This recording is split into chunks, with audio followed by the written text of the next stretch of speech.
आज हम लोग दूसरा करंथियों की पुस्तक में हैं और हम दूसरा करंथियों की पुस्तक को अध्ययन करेंगे। पहला हम आपके साथ बोलना चाहेंगे 4:1-14:7-1। फिर बोलिए 4:1-14:7-1। ये नया नियम की 27 पुस्तकों की डिवीजन है। अभी हम आपके साथ नया नियम में पौलुस की 14 पत्रियों में तीसरा पत्री जो दूसरा करंथियों है उसको देखेंगे। आप तैयार हैं? तैयार हो जाएं।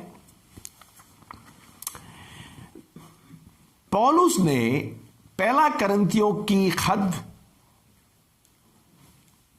कोरिन्थियों की कलीसिया को लिखने के बाद मालूम हुआ कलीसिया के लोगों को काफी चोट लगी, उनके मन में काफी दुख पहुंचा।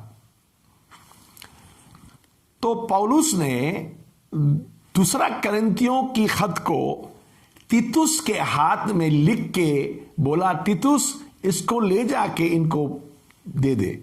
तो तीतुस ने ये खत को ले जा करके कोरिन्थ कलीसिया को हवाला किया और उसमें पौलुस की लिखने के तरीका जो है अभी पहला करंथियों की पुस्तक से थोड़ा फर्क हुआ है। मैं आपको बताना चाहूंगा दूसरा करंथियों की पत्री में मैं पहले आपको बता दूं 13 अध्याय हैं। ये अध्याय जो पहला नहीं होता था, बाद में किया गया है। 13 अध्याय हैं, 257 आयतें हैं। 257 आयतें हैं। मेरे बाइबल में या किंग जेम्स बाइबल में 6092 शब्द है, वर्ड्स 6092 शब्द है। 13 अध्याय, 257 आयतें और 6092 शब्द।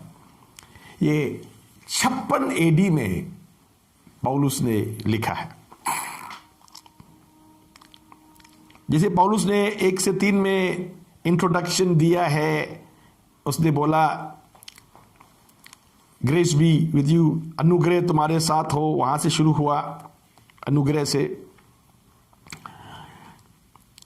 अभी 3 से 5 आयत पढ़ेंगे हम आपके साथ एक अध्याय की। हमारे प्रभु यीशु मसीह के परमेश्वर पिता का धन्यवाद हो, जो दया का पिता और सब प्रकार की शांति का परमेश्वर है।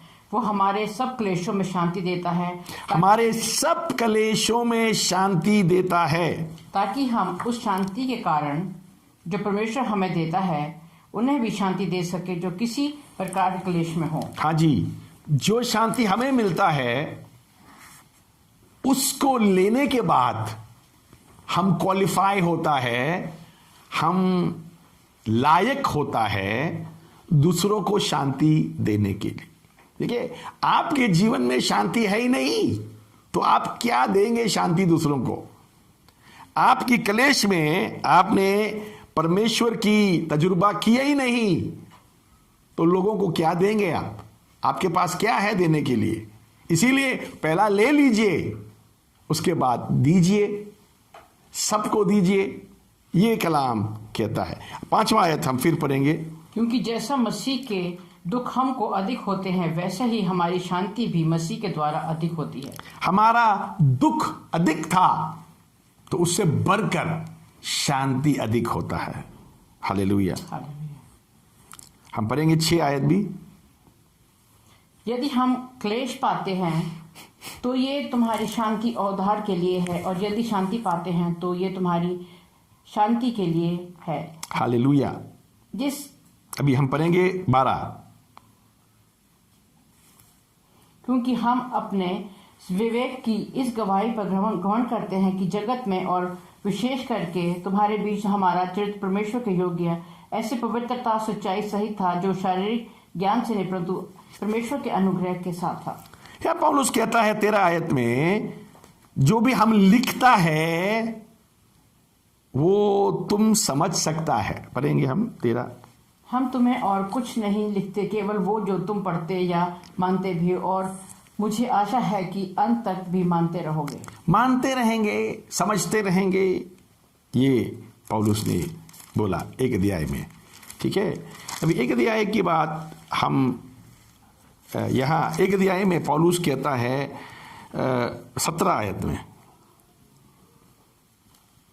इसलिए मैंने जो ये इच्छा की थी, तो क्या मैंने चंचलता दिखाई, या जो करना चाहता था क्या शरीर के अनुसार करना चाहता हूँ कि मैं बात में हाँ और हाँ भी करूँ।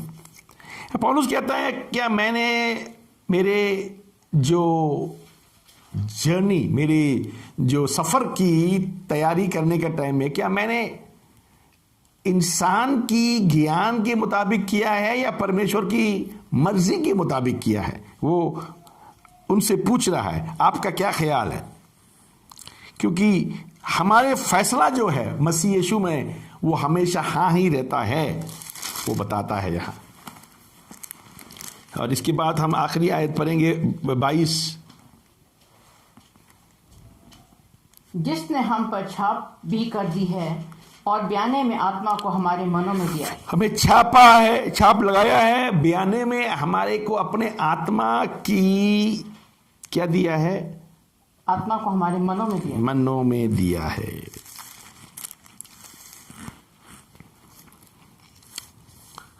अभी देखें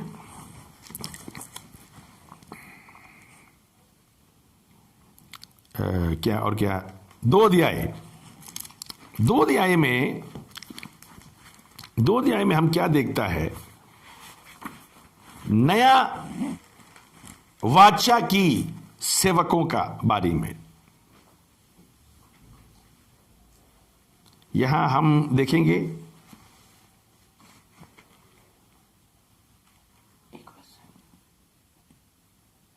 5 आयत 2 का 5 पढ़ेंगे।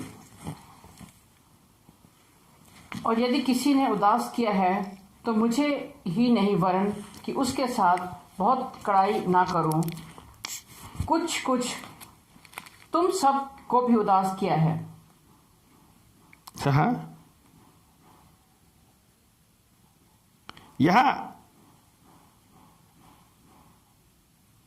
यहां उदासी के बारे में। उदासी कब होता है इंसान के जीवन में? जो बातें हम पसंद नहीं करता है, जो बातों में हम सोचता है हमें नुकसान हो गया, हमें घाट पड़ गया, उन बातों में हम यहाँ अफसोस करता है। अभी नया कवनेंट, नया वाचा की सेवक 12 आयत से हम पढ़ेंगे 13। और जब मैं मसीह का सुसमाचार सुनाने को त्रियास में आया और प्रभु ने मेरे लिए एक द्वार खोल दिया। प्रभु ने मेरे लिए द्वार खोल। देखिए, आप काम करेंगे प्रभु का, आप राज्य की प्रचार करेंगे, वहां प्रभु हमेशा दरवाजाएं खोल देता है। जो भी दरवाजा बंद है वो खुल जाएगा। हाँ जी। तो मेरे मन में चैन ना मिला, इसलिए कि मैंने अपने भाई तीतुस को नहीं पाया, सो उनसे विदा होकर मैं मकिदुनिया को चला गया। हाँ, पौलुस एक का भी ख्याल रखता है। देखिए, आप प्रभु में है और आप अपने भाई बहनों की ख्याल नहीं रखता है तो कुछ गड़बड़ है यहाँ। पौलुस एक भाइयों का खबर रखता है। हम यहां देखते हैं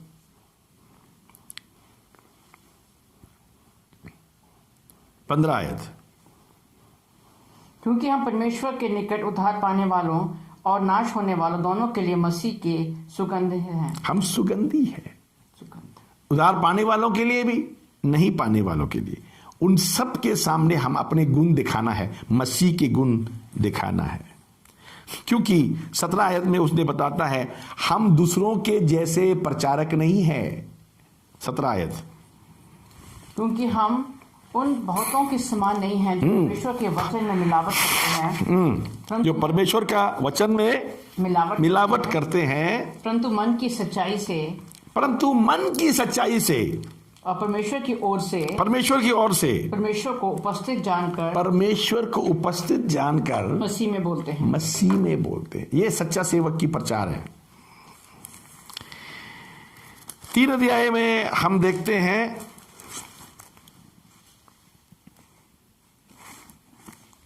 मसीह के तेज नया वाचा में हम देखेंगे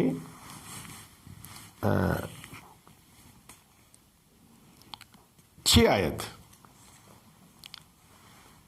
जिसने हमें नई वाचा के सेवक होने के योग्य भी किया, शब्द के सेवक नहीं वरन आत्मा के, क्योंकि शब्द मारता है पर आत्मा जलाता है। शक की सेवक नहीं, आत्मा की सेवक। शब्द जो है मारता है, घात करता है, कत्ल करता है, मगर आत्मा जीवित करता है। ये शब्द और आत्मा की 2 बातों को आप मालूम होगा। जब हुक्म 613 हुक्म इजरायलियों के पास परमेश्वर ने दिया था, 613 हुक्म, 365 नहीं करने के लिए और 248 करने के लिए, जब ऐसा दिया था तो क्या हुआ? वो नियम, जो लिखा हुआ नियम जो है, एक एक शब्द इनको कत्ल करता था, क्योंकि वो कर नहीं पाते और वो वचन इन पर हावी पड़ा। तो अभी पौलुस समझा रहा है, वो ऐसे शब्द है, वो ऐसा शब्द नहीं है मगर आत्मा की शब्द है, उसमें जीवित देता है मगर कत्ल नहीं करता है, ये बता रहा है उसने।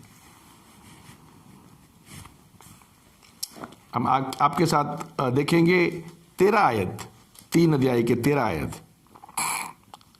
और मूसा की नाई नहीं, जिसने अपने मुंह पर पर्दा डाला था, ताकि इस्राएल उस घटने वाली वस्तु के अंत को ना देखे। हाँ, मूसा परमेश्वर की तेज देखने के बाद उसके मुंह में भी तेज आ गया। जब वो अपने लोगों का बीच में आया था तो उनके लोग उसकी शक्ल देख नहीं पाते, क्योंकि बहुत रोशनी था। हमारा ऐसा नहीं है, हमें दिखाना है रोशनी, लिया है तो देना भी है, यही हमारा काम है नया नियम में। 4 अध्याय में आजकल की कमजोरियां की बातें देखता है। देखिए 4 अध्याय की 2 आयत। परंतु हमने लज्जा के गुप्त कामों को त्याग दिया और ना चतुराई से चलते और ना परमेश्वर के वचन में मिलावट करते हैं, परंतु सत्य को प्रकट करके परमेश्वर के सामने हर एक मनुष्य को विवेक में अपनी भलाई बैठाते हैं। हाँ, और 7 आयत में वो बताया है हम क्या है आज के दिन में, विश्वासियों की हमारा दर्जा क्या है, हम है कौन। यहां 7 आयत पढ़ेंगे। परंतु हमारे पास ये धन मिट्टी के बर्तनों में रखा है। हाँ, ये धन मिट्टी के बर्तनों में रखा है कि ये असीम सामर्थ हमारी ओर से नहीं, ये असीम सामर्थ हमारी ओर से नहीं, परंतु परमेश्वर की ओर से है। परमेश्वर की ओर से। तो ये हम मिट्टी के बर्तन हैं। हमारे अंदर की सामर्थ जो है वाचा से आया है, परमेश्वर से आया है। Hallelujah, hallelujah.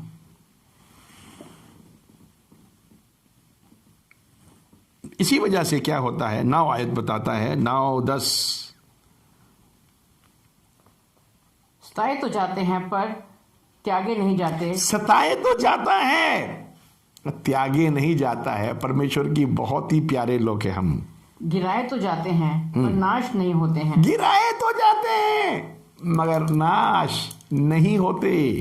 हम यीशु की मृत्यु को अपनी देह में हर समय लिए फिरते हैं। यीशु के मृत्यु को अपनी देह में हर समय ले फिरते हैं कि यीशु का जीवन भी हमारी देह में प्रकट हो। यीशु का जीवन भी हमारे देह में प्रकट हो। 12 भी पढ़ो। सो मृत्यु तो हम पर प्रभाव डालती है और जीवन तुम पर। हाँ, तो हमारे जितना नुकसान हो रहा है तुम्हारा फायदा के लिए है।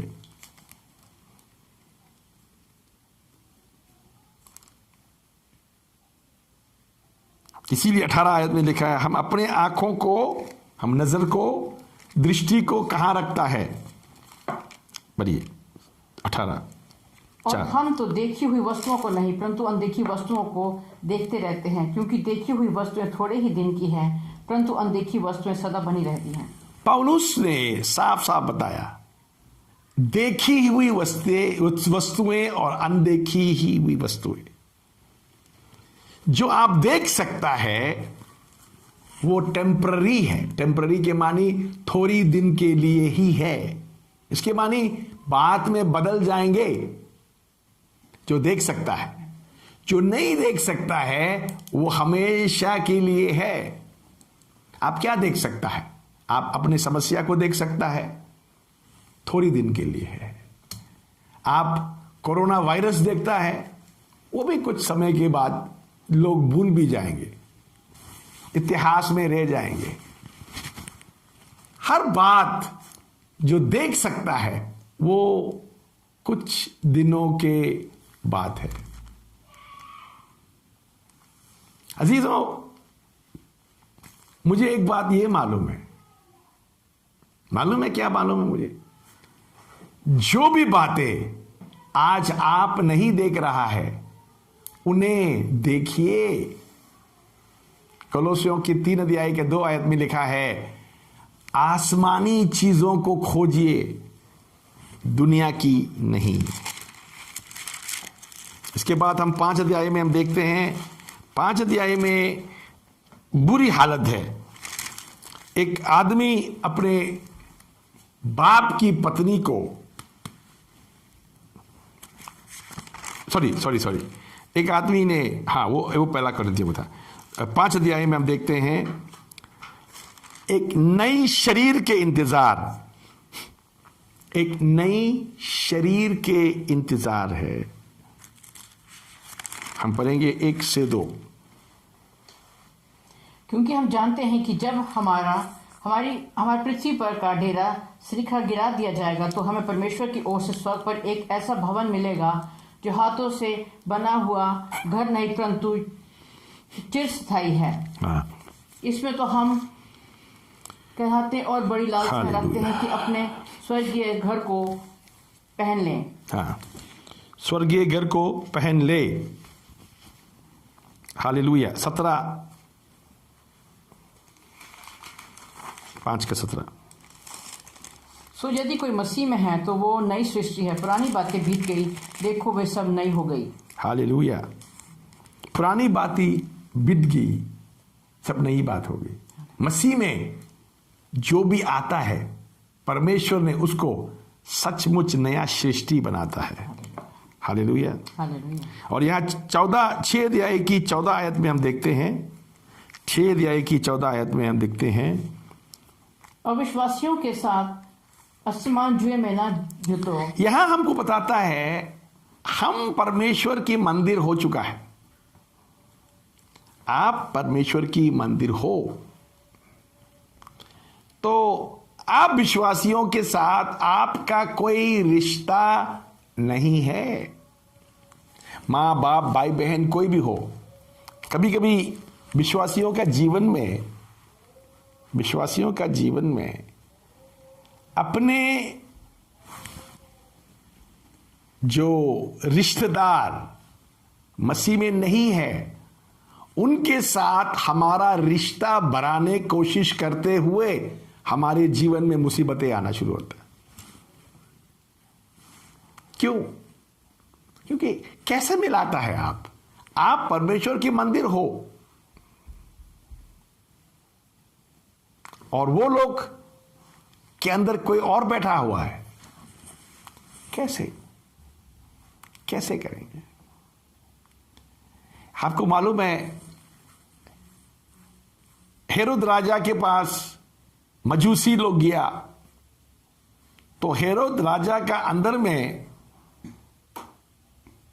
खिलाफ था। किसका? जो राजा पैदा होगा उसके खिलाफ था। अभी जो राजा पैदा हुआ था वो यीशु मसीह थे, मगर उसने क्या बोला मजूसियों को? मिल गया तो मुझे बता देना, मैं भी इबादत करना चाहता हूं, आराधना करना चाहता हूं। सचमुच में उसने क्या किया? 2 साल के नीचे के सब बच्चों को कत्ल करना शुरू कर दिया। आप बताइए, ये इबादत है? काटना इबादत है? कभी कभी हम देखते हैं, फिरौन का भी देखते हैं ऐसे ही। फिरौन यहूदियों को बोलता तुमको नहीं जाने देगा, मूसा को बोलता है नहीं करूंगा, ऐसा नहीं करूंगा, वैसा नहीं। बाद में मूसा को बोलता मेरे लिए भी प्रार्थना करो। ये अविश्वासी लोग हमारी सरकार में भी मसीह के खिलाफ काम तो करेगा, बाद में प्रार्थना भी कराएंगे हमसे, क्योंकि उनको मालूम है सच्चाई यहां है। Hallelujah, hallelujah. इसीलिए कभी कभी आपके माँ बहन घर में आपके साथ रहने आएंगे, आपसे प्रार्थना कराएंगे, मगर आपके साथ विश्वास में नहीं जुड़ेंगे। यहां 14 आयत बोलता है अविश्वासियों के साथ जुए में मत जूना। क्यों? क्योंकि धार्मिकता और धर्म का क्या मेल जोल, धार्मिकता और धर्म अधर्म का क्या मेल जोल, या ज्योति और अंधकार की क्या ज्योति और अंधकार की क्या मेल जोल। फिर आप 15 पढ़िए। पर मसीह का बलियाल के साथ क्या लगाओ। मसीह का बलियाल, शैतान की बात कर, मसीह और बलियाल का क्या लगाओ। या विश्वासी के साथ अविश्वासी का क्या नाता। हाँ, विश्वासी के साथ अविश्वासी का क्या नाता। क्या नाता। हालेलुया। हालेलुया। और 16 आयत, और मूर्तों के साथ परमेश्वर के मंदिर का क्या संबंध। मूर्तों के साथ परमेश्वर का मंदिर का, सुनिए, पर मूर्तों के साथ परमेश्वर का मंदिर का क्या संबंध। क्योंकि हम तो जीवते परमेश्वर के मंदिर हैं, जैसा परमेश्वर ने कहा है कि मैं उनमें बसूंगा और उनमें चला फिरा करूंगा, और मैं उनका परमेश्वर होऊंगा और वे मेरे लोग होंगे। हालेलुया। 17 भी पढ़िए। इसलिए प्रभु कहता है कि उनके बीच में से निकलो और उनके बीच में से निकलो और अलग रहो और अशुद्ध वस्तुओं को मत छुओ, अशुद्ध वस्तुओं को मत छुओ, मैं तुम्हें ग्रहण करूंगा, तुम्हें मैं ग्रहण करूंगा। हालेलुया। 18 भी पढ़ लीजिए। और तुम्हारा पिता होगा और तुम मेरे बेटे और बेटियां होंगे। हाँ, तुम्हारा पिता होगा, तुम मेरा बेटी बेटियां होंगे। ये सर्वशक्तिमान परमेश्वर का वचन है। ये सर्वशक्तिमान परमेश्वर का वचन है। हालेलुया। हालेलुया। अभी पौलुस की दूसरा कोरिन्थियों की पत्री लिखने की वजह पे आए, 7वां अध्याय। ठीक है, यहां 7वां अध्याय में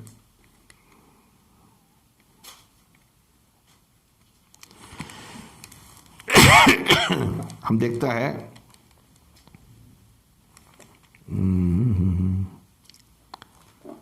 8 आयत से पढ़ेंगे। क्योंकि यद्यपि मैंने अपनी पुत्री में तुम्हें शोकित किया। हाँ, पहली पत्री में शोकित किया, परंतु उसने पश्चाताप नहीं किया। मैंने पश्चाताप तो नहीं किया उसका, जैसा कि पहले पछताता था। हाँ, पछताता था कुछ समय के लिए। मैंने आपको क्यों दुखी कर दिया? क्योंकि मैं देखता हूँ कि उस पत्री में पति तुम्हें शोक तो हुआ पत्री के कारण, परंतु वो थोड़ी ही देर के लिए था। आगे, अब मैं आनंदित हूँ, पर इसलिए नहीं कि तुम को शोक पहुंचाया, वरन इसलिए कि तुमने शोक के कारण मन फिराया। क्योंकि शोक के कारण मन फिराया, ये बहुत बड़ी बात है। यहाँ 2 प्रकार की शोक के बात हम देखते हैं। क्योंकि तुम्हारा शोक परमेश्वर की इच्छा के अनुसार था कि उसकी ओर से तुम्हें किसी बात में हानि न पहुंचे।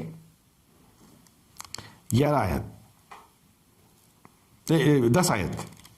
क्योंकि परमेश्वर भक्ति का शोक ऐसा प्रायश्चित उत्पन्न करता है जिसका परिणाम उद्धार है, और फिर उससे पछताना नहीं पड़ता, परंतु संसारी शोक मृत्यु उत्पन्न करता है। यह परमेश्वर की आत्मिक शोक जो है आपको पश्चाताप की तरफ ले जाता है, मगर शारीरिक शोक जो है आपको मृत्यु में पहुंचाता है। याद रखिएगा। तो पौलुस कहता है मैं तो थोड़ा दुख तो हुआ था, पहला कोरिन्थियों की पत्री लिखने के बाद पता चला तुम लोगों को दुख हुआ, तो थोड़ा देरी के लिए मैं भी दुख हुआ, मगर दुख नहीं हुआ अभी, क्योंकि तुमको भी वो दुख ज्यादा लंबा नहीं खींचा। वो दुख जो था तुमको परमेश्वर की सामने पश्चाताप करवाया, इसीलिए मैं खुश हूं।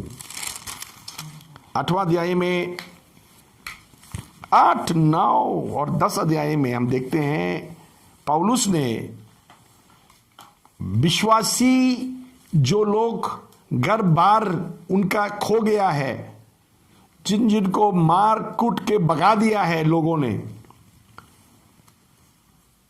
वो उनके लिए काम कर रहा है। हम यहां चंदा ले रहा है। दूसरा विश्वासी जो सही है, दे सकता है, उनसे चंदा इकट्ठा कर रहा है।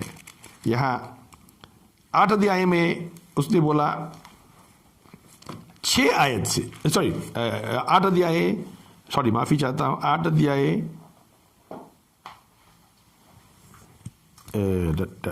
हाँ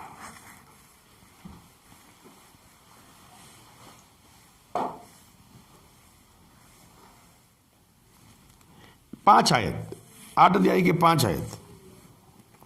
और जैसे हमने आशा की थी वैसे ही नहीं, वरन उन्होंने प्रभु को फिर परमेश्वर की इच्छा से हमको भी अपने ताई दे दी। मासिदोनिया की कलीसियाएं, उनको चंदा देने के समय आया, उनके दूसरे मसीही भाई बहनों की नुकसान के टाइम खुद भी तकलीफ में होते हुए उन्होंने भरपूरताई दिल खोल कर प्रभु के काम के लिए पैसा दिया। यहां मैं देखता हूं पौलुस बोलता है मैं ताजुब हो गया हूं, मैं जितना उम्मीद किया उससे काफी बार ज्यादा इन्होंने दिया। हालेलुया।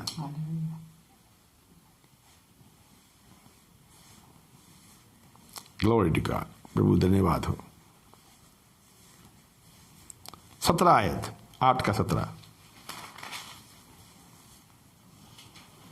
कि उसने हमारा समझाना मान लिया, वरन बहुत उत्साही होकर वो अपनी इच्छा से तुम्हारे पास किया है। तीतुस की परिवार जो है नया विश्वासी होने के बाद भी अच्छा सेवा में काम कर रहा था।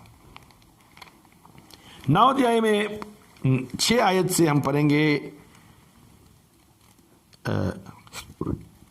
9 अध्याय की 6 आयत से हम पढ़ेंगे 7 आयत तक। परंतु बात तो यह है कि जो थोड़ा बोता है वो थोड़ा काटेगा भी, और जो बहुत बोता है वो बहुत काटेगा।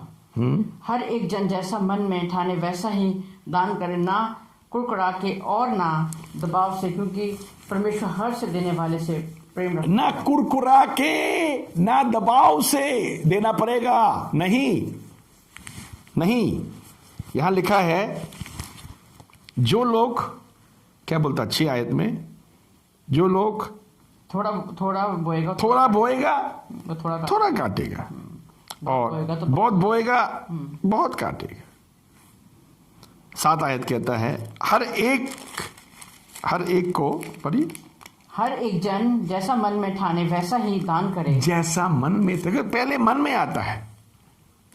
आप जब चंदा डालता है तो डालने से पहला मन में आता है, मन के बाद आपके हाथ में आता है, फिर आप देता है। तो ये क्या हुआ बोलने से, ये चंदा विश्वासी जो घर बार छोड़ के नुकसान हो गया उनके लिए है। आज परमेश्वर ने आपको घर दिया हुआ है, तो आप चिंता नहीं है, चलो आपके घर खो गया तो दूसरा विश्वासी लोग क्यों करना चाहिए, सब चंदा इकट्ठा करके आपके लिए मदद करना चाहिए, और दूसरों की तकलीफ में आपने भी ऐसे ही मदद करना चाहिए। हालेलुया। हालेलुया। अभी 10 अध्याय में पौलुस यहां एक और चीज बताता है। ये बीज, सीड समझ में आता, बीज बोना। यहां 10 अध्याय के 9 और 10 नहीं 9 हम पढ़ेंगे। ठहर हम पढ़ेंगे 9 अध्याय की 10 और 11। माफी चाहता हूं, 9 अध्याय की 10 और सो जो बोने वाले को बीज और भोजन के लिए रोटी देता है, हाँ जी। वो तुम्हें बीज देगा और उसे फलवंत करेगा और तुम्हें धर्म के फलों को बढ़ाएगा। हालेलुया। 10 आयत 10 यहां लिखा है बोने वालों को बीज देता है।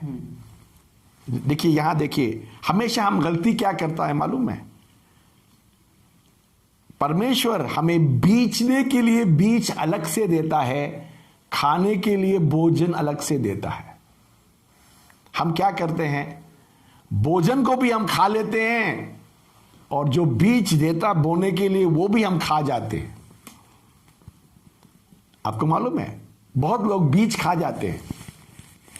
यहां बाइबल में फिर सुनिए 10 आयत फिर सुनिए, भोजन अलग से देता है और बीज अलग से देता है। पढ़िए। सो जो बोने वाले को बीज और भोजन के लिए रोटी देता है, भोजन के लिए रोटी अलग से देता है, वो तुम्हें बीज देगा और उससे फलवंत करेगा। देखो इसके मानी क्या है? मैं अपने आत्मिक पिता टी.एल. ऑसबॉर्न से पूछा, सर ये कैसे पता चलेगा परमेश्वर ने मुझे बीज दिया है, खाने के लिए नहीं दिया है? तो उसने मुझे बोला, जॉनथन, जो तुम्हारा जरूरत पूरा नहीं होता वही तुम्हारा बीज हो जाता। जैसे उसने मुझे उदाहरण दिया, तुम्हें 1 लाख रुपया की जरूरत है, हिंदुस्तानियों के लिए 1 लाख रुपया की जरूरत है। तुमने 1 लाख रुपया मांगा मगर तुमको सिर्फ 1000 रुपया मिला। निराशा की बात है। परमेश्वर से आपने 1 लाख रुपया मांगा मगर आपको सिर्फ 1000 रुपया हाथ में आया।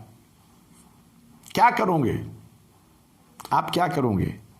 आपको 1 लाख की जरूरत है, 1000 रुपया हाथ में आया। 10 लाख की जरूरत है, 10,000 रुपया हाथ में आया।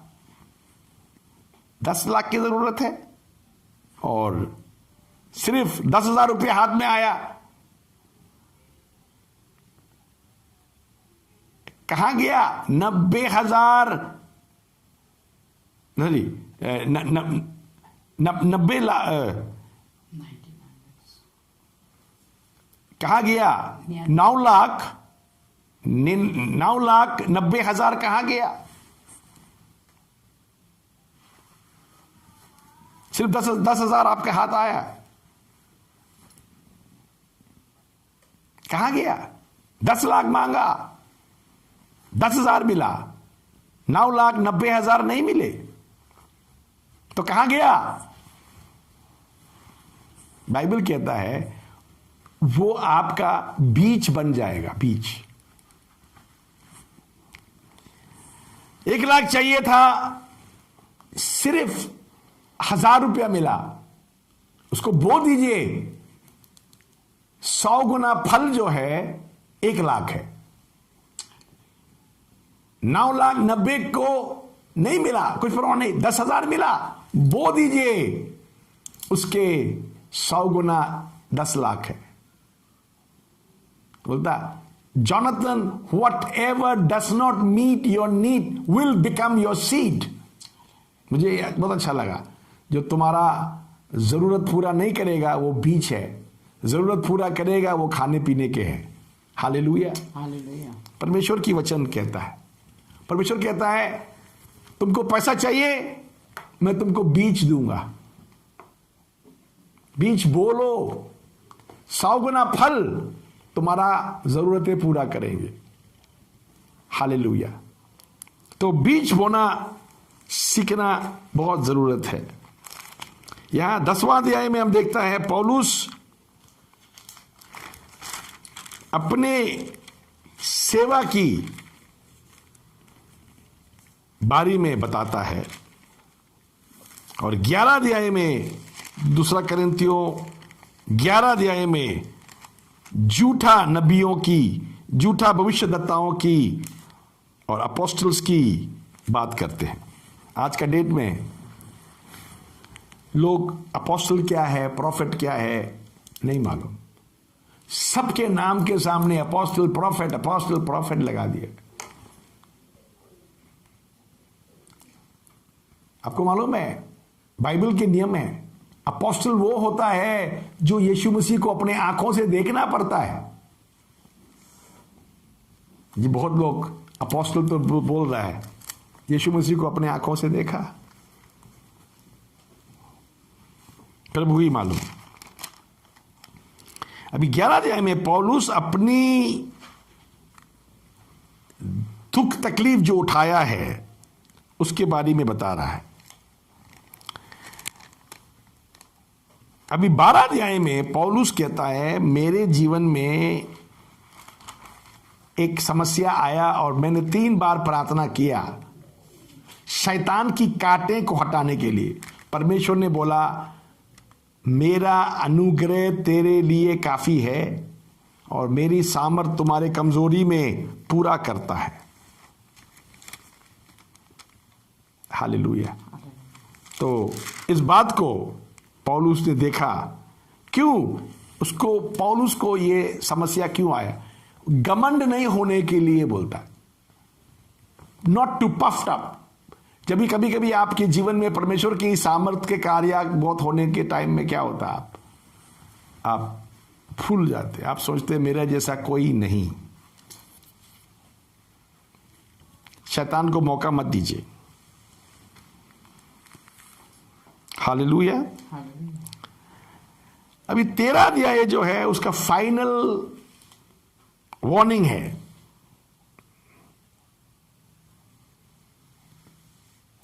बोलता 2 या 3 गवाह के बिना कोई बात को मत कंफर्म करो। और 5वां आयत कहता है अपने आप को जांचो तुम मसीह का है या नहीं है। ये 13 अध्याय बहुत ही स्ट्रांग अध्याय हैं और आखिरी में अनुग्रह के साथ उसने अंत किया है। 2 कोरिन्थियों बहुत ही खास पुस्तक है। 1 कोरिन्थियों के पत्री के बाद लिखा गया था और उसके लिखा जाने के कारण भी 1 कोरिन्थियों में जो दुख हुआ उनके दुखों को मलहम लगाने के लिए और उनको बताने के लिए सही रास्ता क्या है।